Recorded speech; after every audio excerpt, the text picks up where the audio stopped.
आलोक TV Baleshwar Fakir Mohan स्वयं शासित महाविद्यालयर छात्री सौम्यश्री विसिंक उक्त महाविद्यालय आत्महुति घटनार तांको परिवार को न्याय प्रदान दाबी रे वामदल और कांग्रेस दल पक्षरु सकाळ 6टारू संध्या 6टा पर्यंत आज 12 घंटिया ओडिशा बंद डाकरा दिया जाइछि। वामदल कांग्रेस दल पक्षरु आज सारा राज्य रे समस्त स्कूल कॉलेज और व्यावसायिक प्रतिष्ठान बंद करा जिबा सहित केतेक स्थान रे पेट्रोल पंप बंद करा जाइथिबा सहित गाड़ी मोटर चलाचल संपूर्ण बंद रहिछि। सेहीपरि कंधमाल जिलार समस्त अंचल रे मध्य एही बंदर प्रभाव पड़िथिबा देखिबाकू मिलिछि। एबीवीपी रो जणे महिला कार्यकर्ता को सुरक्षा देबारे जेउ सरकार विफल होइछि नैतिकता दृष्टि शासन में रहिबार अधिकार नथिबारु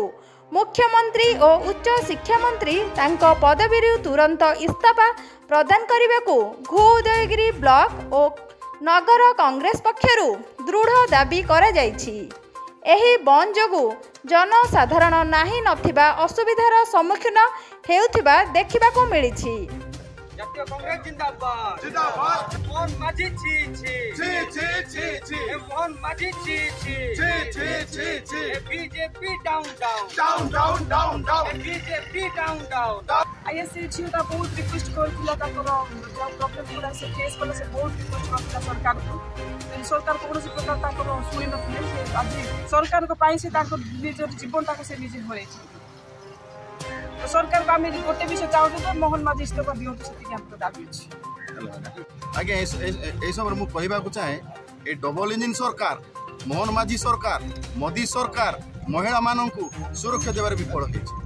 यार प्रतिवाद आज कांग्रेस राजरास्ता बुलाई जेते पर्यंत से छात्री परिवार को न्याय मिलना यही आंदोलन चालू रही सरकार केवल रंगमर व्यस्त अच्छी किंतु महिला मानू से सुरक्षा देवार से विफल होती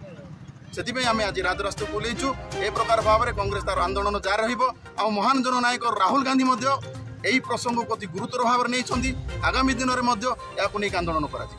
ब्यूरो रिपोर्ट आलोक टीवी।